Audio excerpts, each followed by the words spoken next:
Oh my god. Oh my god. 610. There's one moment, right before it happens, where the world comes to a halt. The world is eagerly awaiting your next move. Will it be the right one? The hours of research, the nights spent awake planning every detail, the sacrifices, the friendships you let fade, the celebrations you skipped, the mornings you dragged yourself out of bed when it felt like the world was asleep. All for what?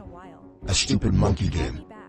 There's nothing left except a promise you make to yourself, that no matter what happens, you'll give every last ounce of yourself. Because, in the end, it's not about the record, it's about who you become in the process. And when that moment comes, you're overcome with a sense of relief, but also a sense of dread, as the sudden realization dawns on you that this isn't the end. This is just the beginning.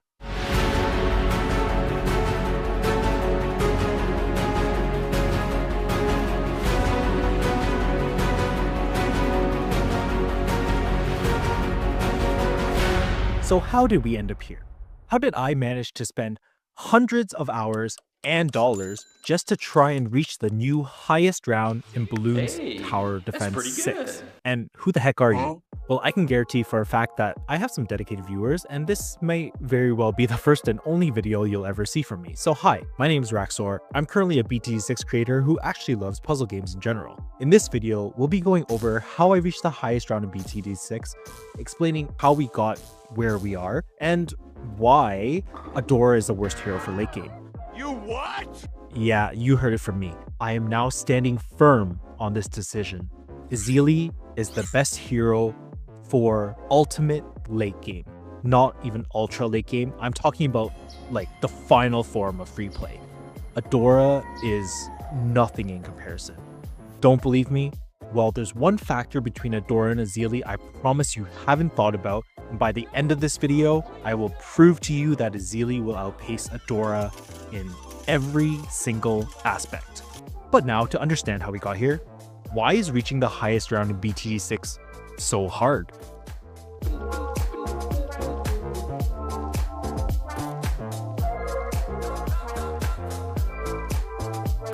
Bloons Tower Defense 6 is difficult due to what is known in the community as free play scaling. As soon as you hit round 80, rounds will get stronger and more powerful. Contrary to my original belief, and actually correcting myself, I had to dive a little bit deeper. Ramping is not actually exponential, but linear.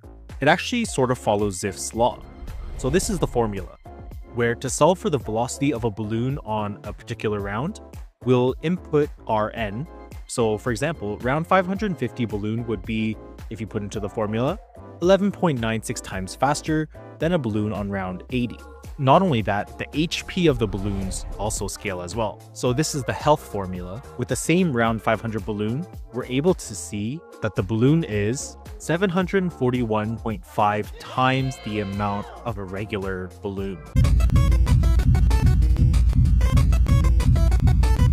As you see, the increases are based off of the base HP and the base speed of the balloon, so it's not exponential. However, the increases per round after round 500 are still quite significant. It's not nothing. Okay, so balloons get stronger, they get faster, they get thicker, and they're very difficult to beat. So why don't we just take some really OP towers and put it on an easy map and we just call it a day? Well, it's not as easy as that. And the reason why this game is so difficult to proceed with is that after you hit rounds 300 or 400, lag intensifies greatly. You need a sort of supercomputer to really push past this point, as most processors will sort of crash before you're able to go any further. The current highest round is done by Macon rules on round 609, where he inevitably crashed and lost, and he was unable to reload the file. And so that is our benchmark, round 610. So how did I get to round 610 and beyond with a completely different strategy? First, we need to talk about why I chose the map I did.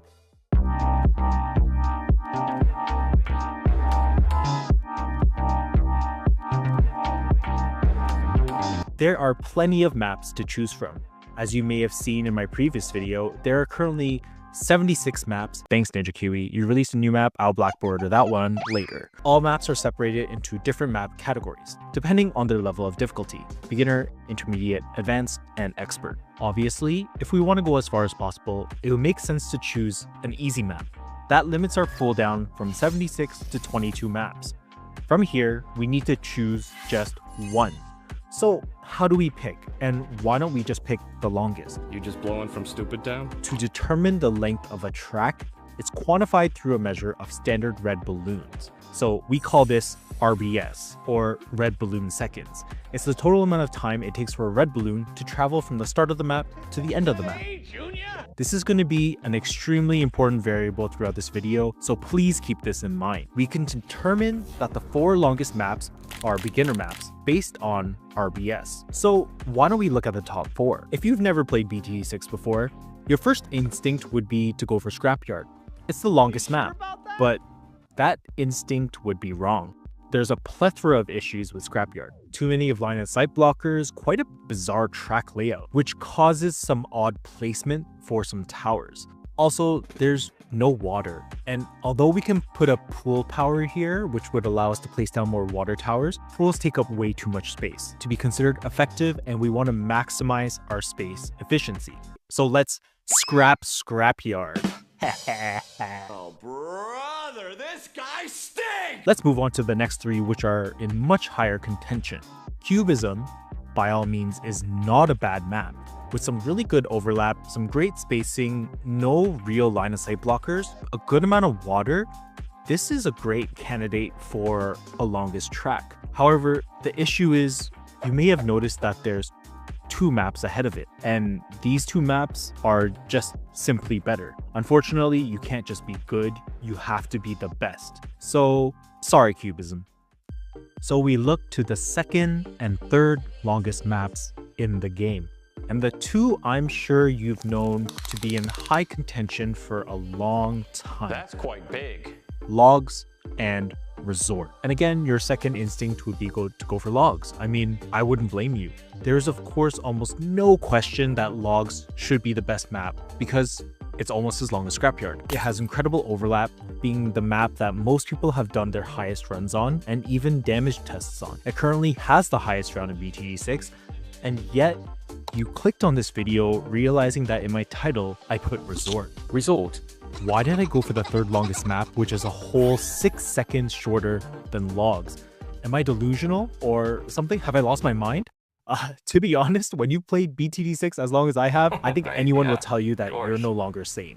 That aside, in order to understand map choice, we really need to understand strategy. I'm sorry, this is going to be a lot of detours, but I promise this will be worth it, so just hang in there with me for a second. If you played BTD6 casually, you probably tell me that Paragons are the strongest towers in the game. While they're strong and most of them are used, they're not the strategy I'm referring to. If you're a more avid late game fan, you would know that Sun Temples are all the rage and the best towers for free play. But if you're the best BTD6 free player in the whole world, or just a casual Rexor fan, you would know that I would claim the best towers in the game to be ninjas. What? Bro, what are you talking about, man? Now you're probably asking, ninjas? Why ninjas? That makes no sense. You're telling me that this tiny tower is better than this colossal monkey god? Let's understand, how do we do damage? Obviously, damage is calculated on a few variables. The ones we're going to focus on: attack speed, pierce, tower range, projectile size, and footprint. Attack speed is how fast a tower attacks a balloon.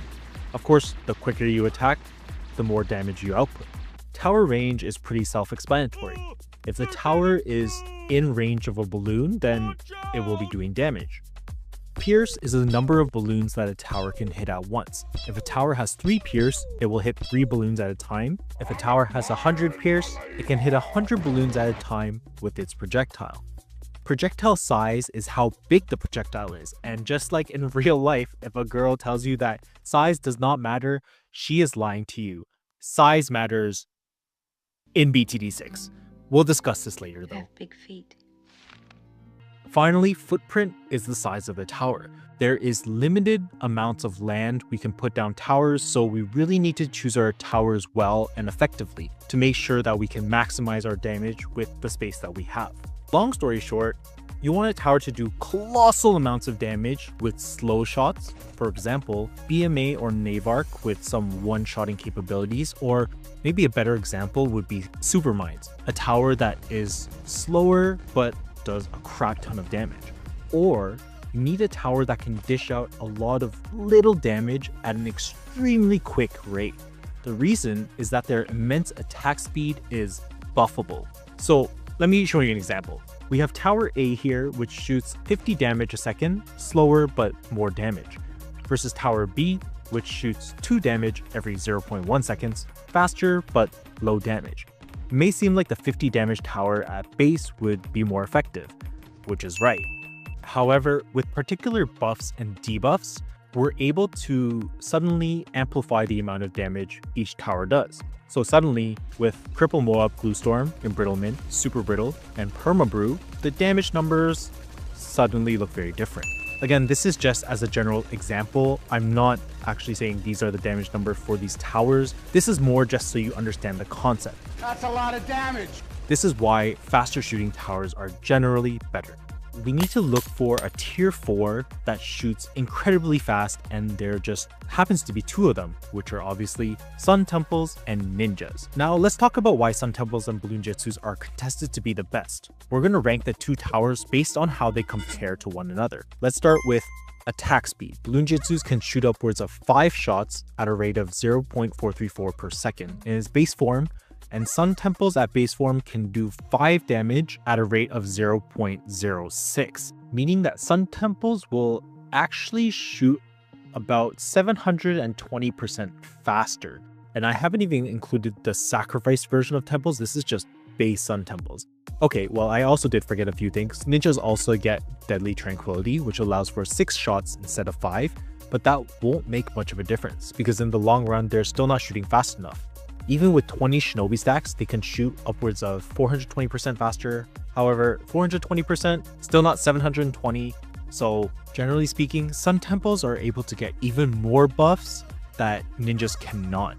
For example, they can get Adora's buff, where they double the attack speed and get 50% range. And also, if you are able to sacrifice and set up the Sun Temple on a pool or on water, Sun Temples are considered a water tower. And water towers benefit from the carrier flagship buff. Sun Temples will surpass Bloon Jitsu in terms of raw damage at the end of the day. 1 point for Sun Temples. Now let's go into tower range. Tower range is obviously important. You're not doing much if you can't see the balloon and if you're not attacking. Sun Temples greatly have the advantage here because Sun Temples give some nice buffs and can usually see most, if not all, the map, especially with Adora providing 15% additional range. Ninjas have decent range, but it's not even comparable. So in this category, it's not a question as well. Sun Temples are better. Another point for Sun Temples. Pierce is a bit of an interesting story. There's a lot of factors you need to consider here. If we're simply just talking about the base version of the 2 towers, Ninjas would be better because they maximize on Seeking Shuriken, which allows their projectile to home in onto balloons. However, you need to consider that this is going to be a powered version of the run.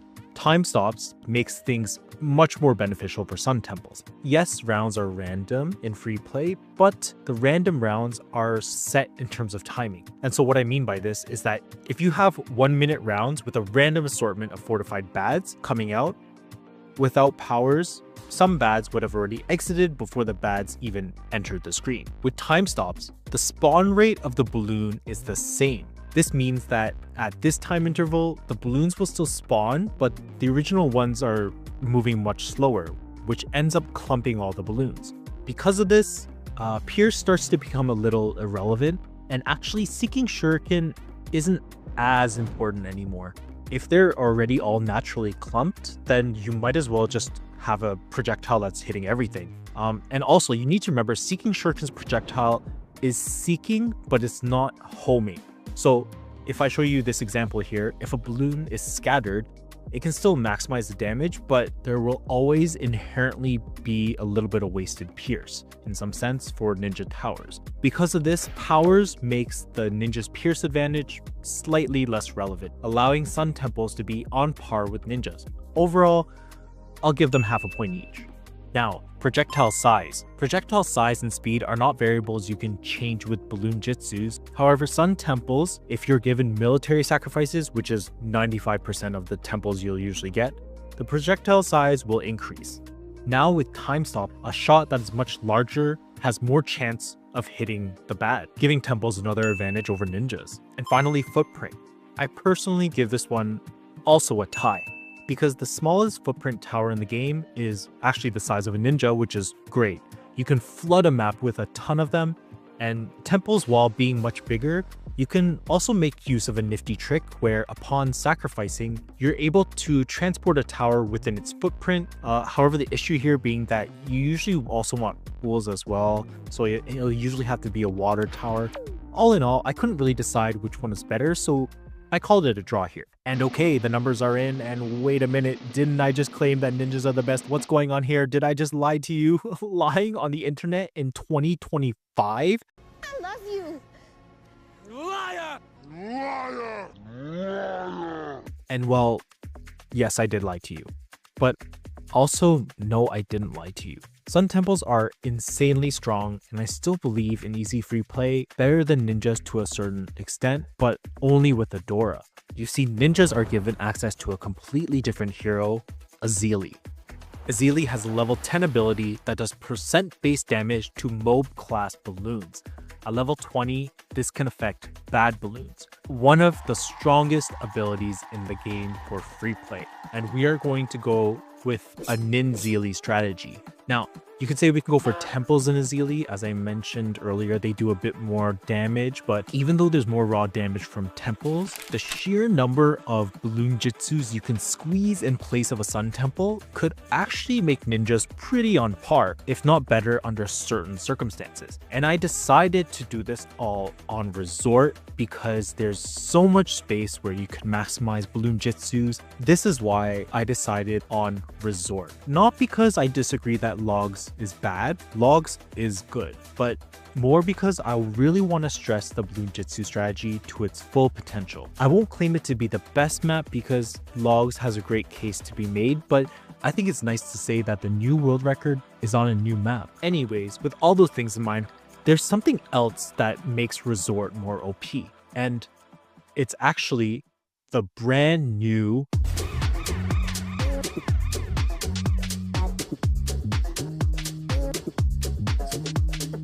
I don't think you understand how broken this tower is for free play, especially with Ninzili, the bottom path tier 5.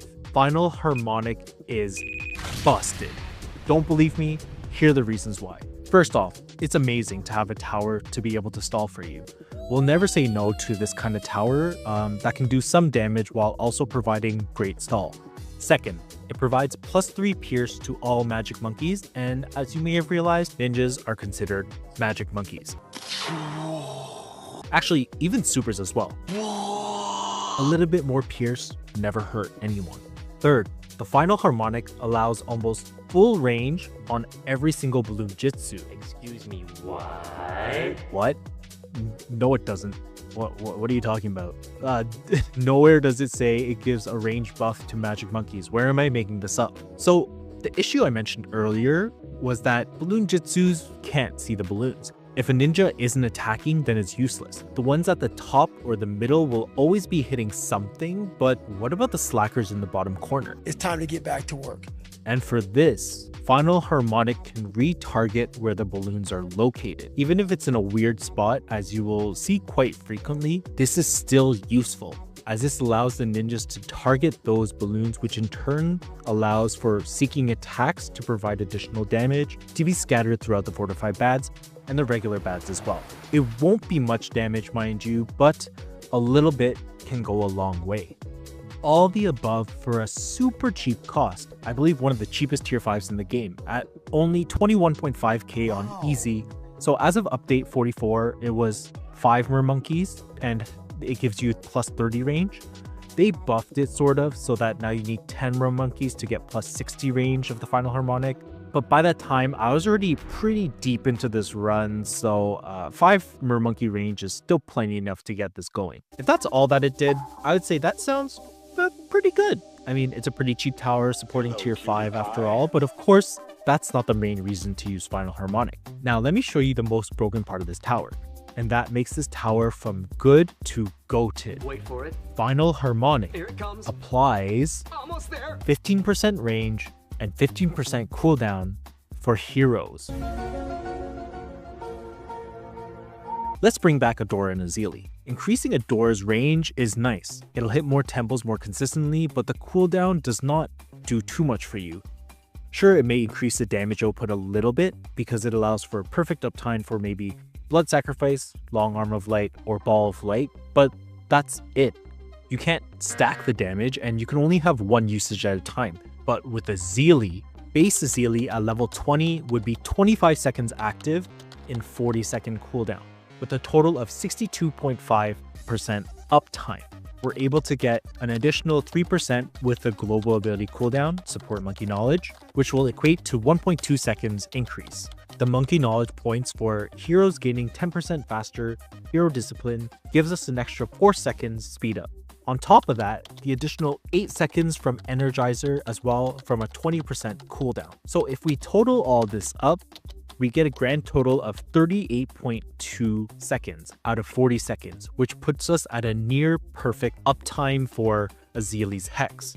When we include final harmonics, 15% cooldown, we get an extra 6 seconds. So now we go from 38.2 to 44.2 out of 40, which gives us about 111% uptime. And this pushes us over the edge and actually now allows us to have 2 hex abilities on the screen at the same time without buying and reselling, which is both good and bad actually. The benefit to this is that you're going to have more hexes on the screen at one time. More hex usage is always great. You kill more bads quickly. But if you saw earlier in the test, the thing that was helping us also hurt us. The severe drawback with including final harmonic buff is that you're now introduced to hex jumping. And that's something that's only an issue where you're usually buying and reselling Ezili. But now with final harmonic, we see this issue all the time. But I still believe this shouldn't be too much of an issue in the long run. Because you see, if this wasn't enough, there's another way to buff Ezili. More? What are you talking about, man? You're already showing us that Ezili is very strong. How can you buff her even more? Well, you see, now we need to talk about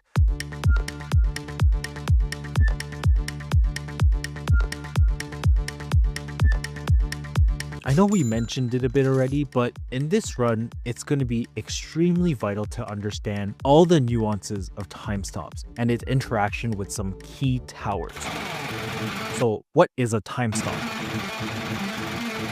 Time stops decrease the speed of the balloon by 10% if they're just regular balloons, 30% if they're bad or boss balloon.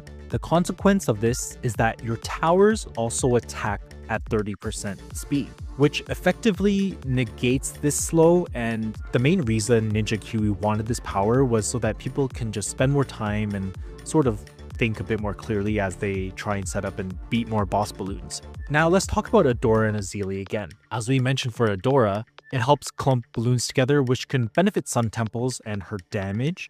To push Adora to her absolute limit, you generally need to use Monkey Boosts as well. This will double your attack speed during time stops, which is great. You're effectively 2xing your damage. You can also use energizing totems, which can provide an additional 33% attack speed for 5 rounds. That's pretty strong. But time stops also do something else. Time stops do not affect cooldowns. And it seems like we mentioned something that the increase of cooldowns to a certain someone will have some strong implications. We're also increasing Ezili's Hex by 3.3 times its effectiveness. How is Ezili 3.3 times stronger? The best way to think about it is this. you're taking the length of the track. So in this instance on Resort, it's 54.33, and we're extending the track by 3.3. So now the track length is 181. And basically, we're letting Ezili attack for the whole duration of the 181.1 seconds instead of 54.33 seconds. Now, if that were it, Ezili would already take the crown due to sheer effectiveness, but you also have to notice the number of powers we use for each hero. Adora uses 3, while Ezili only uses 1. And now let's talk about money. I'm talking about like real life money. She take my money. Adora is a gold digger, holy moly. Each round will generally come to a point where you need constant uptime for monkey boosts, energizing totems, time stops. Time stops cost 50 monkey money. Energizing totems are not that much, 20 for every 5 rounds, but monkey boosts are hella expensive at 100 monkey money. By going with Adora, you're literally almost using 3 times as much monkey money, because Ezili, you only need time stops, as we figured out pretty quickly that her percent base damage is more than adequate enough to handle the bads. Yeah, it's not even a question in my mind anymore. It's not just about how much damage it does, and yes, I still agree that Adora does damage, but can your wallet handle it? Do you want to really be spending hundreds, if not thousands of dollars on a strategy that will eventually die when you have Ezili that just scales with the bads? If your wallet is that deep, then by all means, go for it. I don't know about you, but I'm not that rich, okay? So if you're really enjoying this video so far and the level of analysis that goes in just to reaching a high round in Bloons Tower Defense 6, please subscribe. That's all I'm asking. I don't even want donations. Those are nice too because my wallet hurts, but a simple subscribe, a simple like, even a comment, maybe a share is more than enough. If you do that from the bottom of my heart, thank you. And if you just watch and enjoyed this video and don't want to do anything, thank you still. It means a lot to me for someone to watch all the effort that goes into this video, but enough about me self-promoting myself. I'm sorry that first part took so long, but now let's get into what you've been waiting for, the run.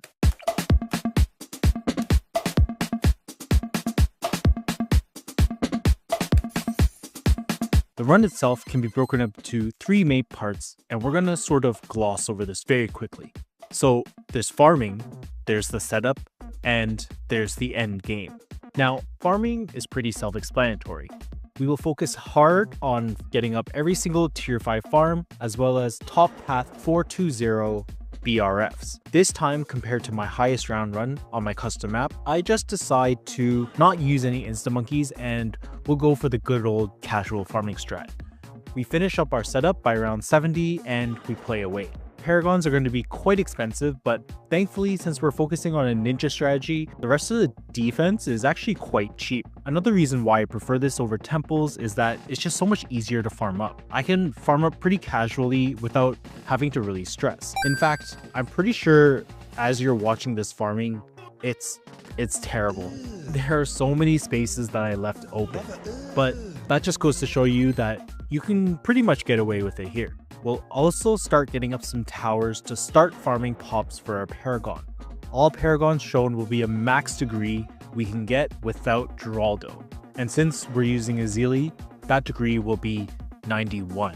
We will not be getting Apex because there's not enough walls to justify using Apex, and to be honest, Apex does not do good enough damage in comparison to even a Bloon Jitsu, so we're not going to be getting this one. Also, as a side note, by the time this run is finished, the TAC Paragon is released. At this point, I really want to include it because it would have been really nice to have a TAC Paragon, especially towards the top that's just destroying everything. But in the end, Ezili will still reign supreme, so it's okay if we miss out here.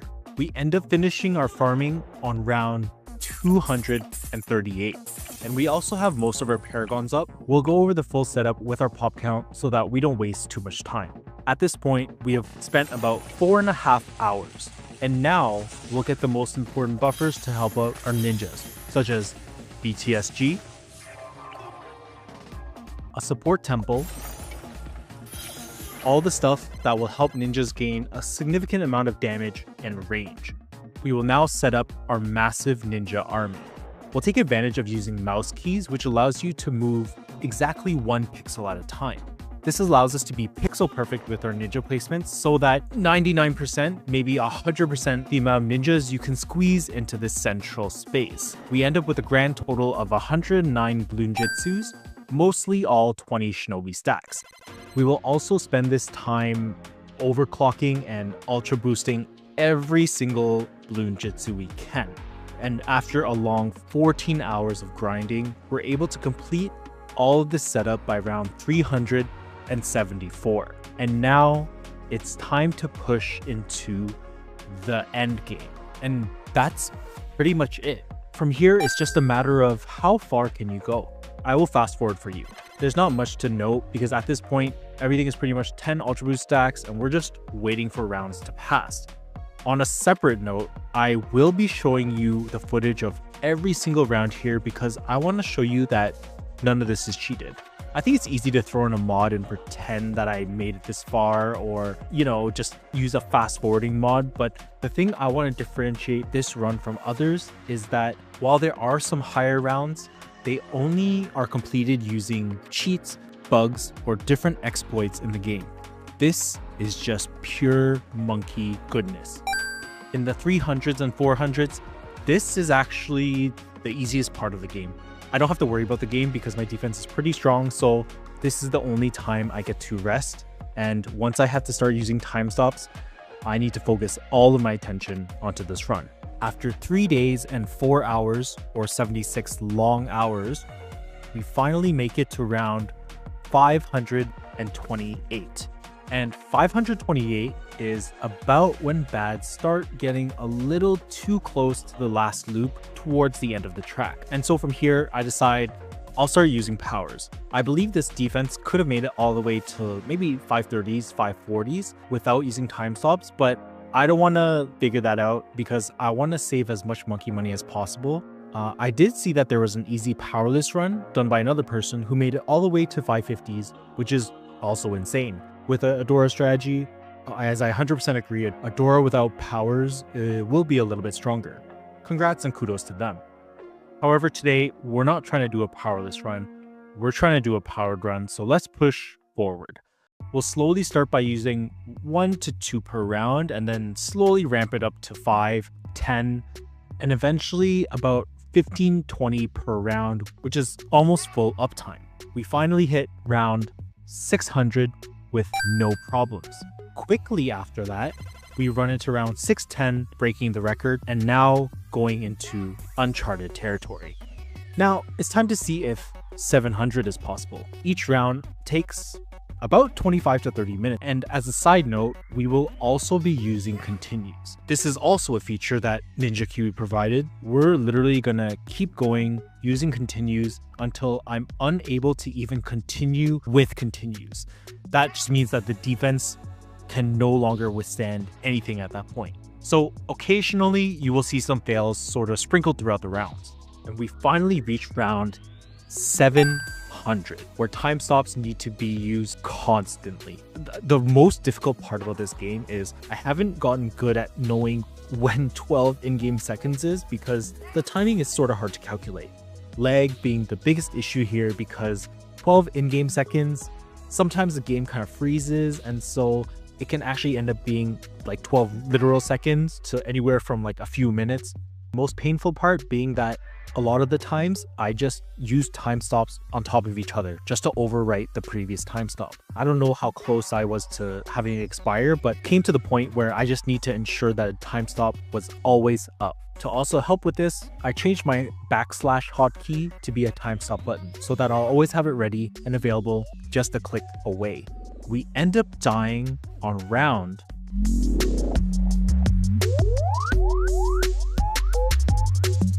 the new highest round in Bloons TD6 the legitimate way without using glitches, bugs, or any exploit just within the version of the game that Ninja Kiwi allows you to go is round 719. Now, let's go over today's cast because I'm sure you're eager to know which towers I used along with every single tower's pop count. Let's start with the more interesting towers and explain their purpose of the run. BMA or Bloon Master Alchemist is essential for this run. It has a one-shotting ability and it will help clean up any balloon that is a ZOMG class balloon or below. It seems a little inflated in terms of its numbers because the ZOMG class balloons are quite thick, to be honest, but practically speaking, it's still a pretty crucial tower to ensure that we don't spend forever cleaning up.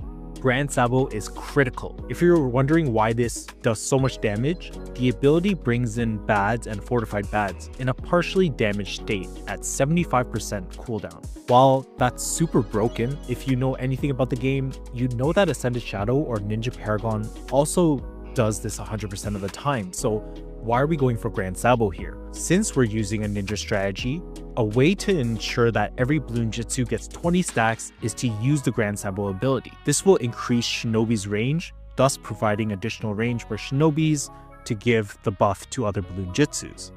Support Sun Temples. As much as I bash Sun Temples, they're still vital, mostly to provide additional range for every single Bloon Jitsu. This provides all the Bloon Jitsus within range a wonderful buff, which is the +2 damage, plus 23.5% attack speed bonus, and +3 pierce, and 20% range for all towers in range of the Sun Temple. Magus Perfectus, mostly here for damage, and damage it shall do.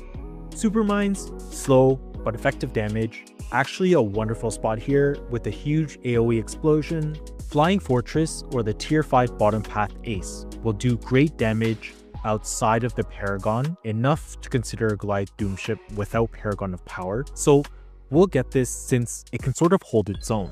Goliath Doomship as in one of the more expensive Paragons, but also one of the best damage dealers just in terms of raw power. It also keeps up with our VTSG.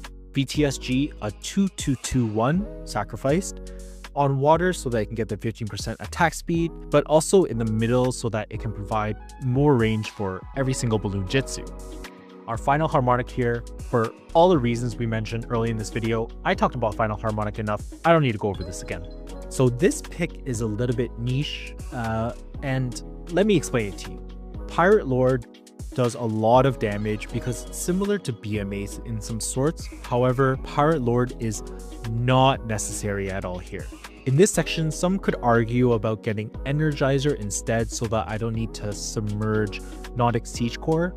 However, Nautic Siege Core, in my opinion, needs to be submerged. As you get to very high rounds, Navark hooking ability is extremely crucial, especially considering how fast most of the bads are. You want to make sure you can get every single bad. Sure, the additional damage from maybe its raw power is nice, but I think the cooldown enough makes it more than worth it.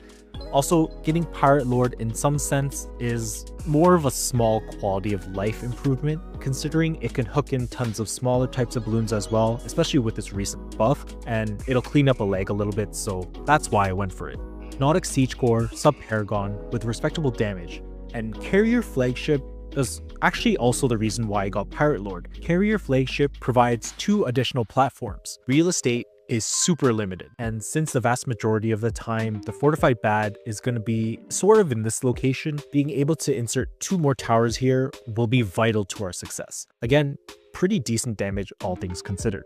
The Ascended Shadow near the back middle, as it will have global sticky bombs, but you notice I put a lot of Paragons near the back just to ensure that I don't ever leak to anything that's a DET or below. Again, also to ensure all bads come in at 75% HP, especially when Grand Sabo ability is not active. Glaive Dominus for the same reason, to provide additional attack speed for primary towers, and also because this spinning action is just so wonderful. Our Navark here to be able to hook in fortified bads with no problem. Next to a Nautic Siege Core, as I mentioned, to get the 10% reduced cooldown, while also having more Paragons in the middle. 2 less bads per round makes a massive difference. Ezili doesn't have to use as many abilities, and you can clean up ZOMG class balloons and below, which helps out Pirate Lord and BMA. Master Builder with great overall damage, but again, for stall. Turrets will be on autopilot, and we'll constantly have them cycling just for good damage on the bads. And now the queen of the show, Ezili, obviously here to dish out all of the percent-based damage. Sentry Champion is here at the back. I don't think it's fair in terms of its placement as well as its damage. The problem here is I got Sentry Champion a bit late. That was my fault, so I ended up just placing him just wherever I could. It still did pretty good damage, all things considered, it being so late and the terrible placement, but don't make the same mistake I did. And Grandmaster Ninja doing a crap ton of damage here. I initially thought this would be the best location where I had it, but then I actually realized Grandmaster Ninja should have been a little bit lower so that it could target the bads towards the bottom path of Resort. Also another mistake. Taxone here to do a ton of damage on the inner spirals. We also had every single debuffer. Gluestorm, Embrittlements, Cripple, Moab. We also had a few villages all over the map, and Homeland, no call to arms, for additional attack speed as well. I decided no call to arms because we're going to be riding Ezili's damage into the end anyways, so I ensured everything else was also perma-brewed and also 10 overclock stacked for each and every Bloon Jitsu as well as tier 5. And here are the ninjas average. The ninjas averaged about 1.7 billion, with the ninja total being 188 billion. The strongest ninja was close to the center, doing about 3.3 billion damage, while the weakest ninja did only 104 million. So the ones near the back did not do that much. And finally, to close out the build, we have overclocks, tech bots, and shinobis to support the rest of the cast here. And that's it. That's the highest round in BTD6, except there's a problem here. While this very second that you're watching this, yes, this is the current new highest round. This is the highest round with this setup, because you see, this is far from over actually. Even though I've basically been using time stops 24/7, and I could probably push this another 10, maybe 20 rounds, I'm very close to the border of how long this defense can last out. There's something this entire time we've been missing out on. And actually, it was already shown in this video. Did you catch it?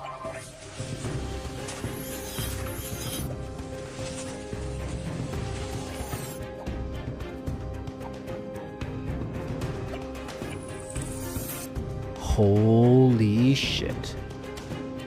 What is that?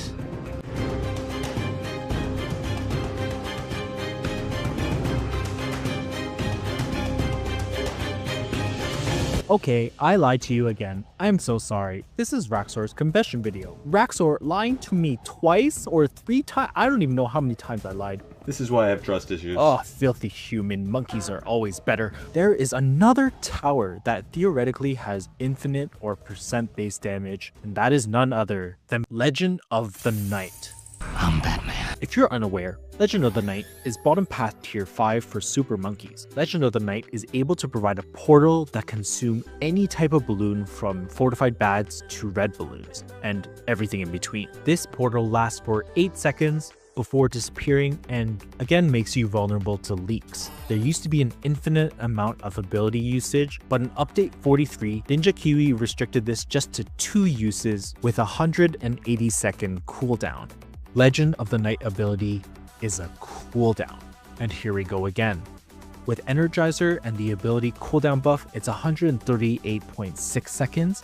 And this strategy comes from the highest round actually in Chimps. Now, this run, this takes what we currently have, but changes it ever so slightly. The ultimate strategy would have been to enable True Sun God to provide every single buff to every ninja, while also being able to manipulate the portal. Unfortunately, I realized this a little bit too late in the early 600s, and I was very committed at that point. Take into account that Resort is a length of 181.1 RBS, we can pretty much ensure that we have the ability up every single round, no problem.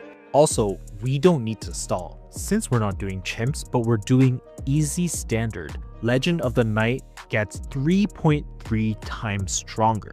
We will mostly target the first few fortified bads with Ezili. Oh, by the way, now it's come to the point where regular bads are starting to become a problem. And the interesting thing now is that speed, which yes, it is an issue still, it's also a benefit because the bads get faster and faster, and we want to also make sure that they're all consumed by the portal in time. This was a new problem I was not expecting to encounter, bringing up a final point again to reiterate for the millionth time why Ezili is better. Adora, you need to focus on speed and HP of the bats because you're worrying about raw damage and how fast things are moving. But for Ezili, you're only worried about speed. So now we push into levels of late game unseen before. I'm not talking about 300s, 400s, not even 500s that some people can occasionally press into. I'm talking about 600s, 700s, maybe even 800s. So now we put our faith into Legend of the Night as well as Ezili.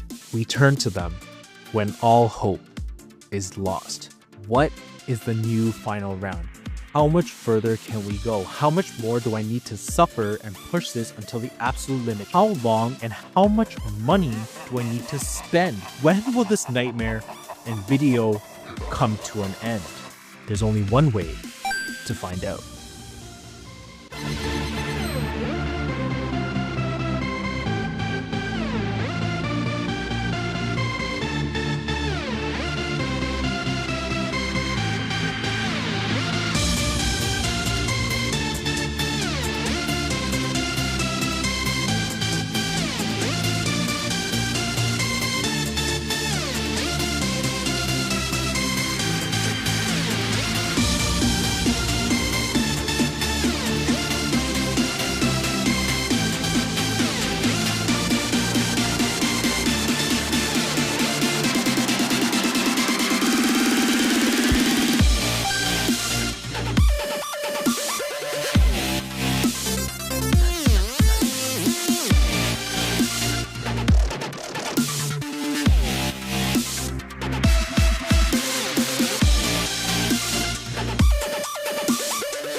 True final round that I make it to is round 969.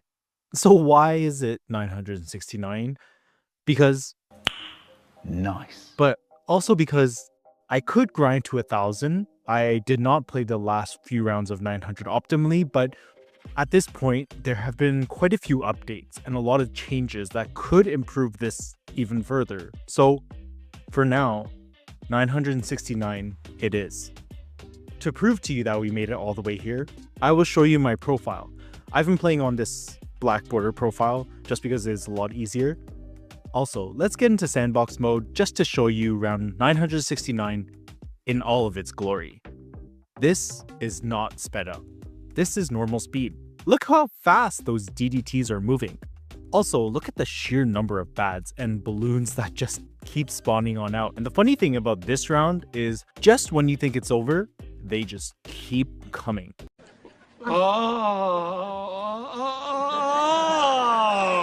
Also, this is the end because my wallet says this is the highest round. The limit I was willing to go for this run was buying 50k monkey money 7 times. I luckily had a lot of monkey money sitting around from blackboarding, but I spent about 560 Canadian, which at the time of the recording is about 400 US. Yes, I know Canadian money is like Monopoly money, okay? Colorful, not worth anything, but that's all I was willing to use up to this point. I also had to get this approved with my wife. She said it was okay. Guys, do you understand how crazy it is to spend almost $500 on a game specifically about tower defense with balloons and monkeys? It feels ridiculous. Here are the HP of the bats. At round 969, bads have 2,836.5 times, basically almost 3,000 times the amount of HP as a regular bad on round 80. To quantify this, that's 56,730,000. Or if you're fortified, 1,130,400,000. 460,000. All balloons are moving 20.34 times faster than the balloons on round 80. And now the question I'm sure everyone is asking, how long did this take?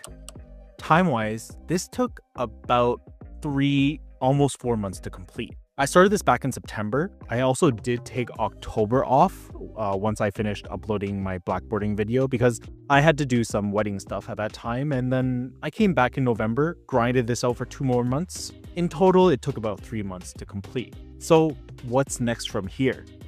Well, first things first is to please comment below WTF Rexor, that's insane, dude. What the hell is wrong with you? But also please click that subscribe button because, you know, this isn't the end.